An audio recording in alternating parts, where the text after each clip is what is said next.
காங்கிரஸ் கட்சியின் ஆர்ப்பாட்டம், ஆர்ப்பாட்டம் இது ஆர்ப்பாட்டம், காங்கிரஸ் கட்சியின் ஆர்ப்பாட்டம், பிஜேபியின் வாக்கு திருட்டை, பிஜேபியின் வாக்கு திருட்டை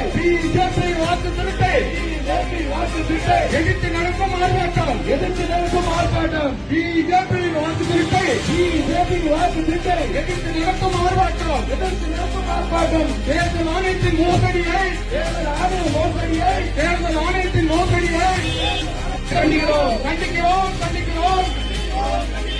பிஜேபிக்கு வால் பிடிக்கும், பிஜேபிக்கு வால் பிடிக்கும். தேர்தல் ஆணையத்தை கண்டிக்கிறோம், தேர்தல் ஆணையத்தை கண்டிக்கிறோம். மோடி அரசு, கழகத்து அரசு வாக்கு மோசடி செய்யாது, வாக்கு மோசடி செய்யாது, பிரித்து வெற்றி அடையாது, பிரித்து வெற்றி அடையாது. படைத்திடுவோம், படைத்திடுவோம், படைத்திடுவோம், படைத்திடுவோம். நம் தலைவர் ராகுல் காந்தி தலைமையிலே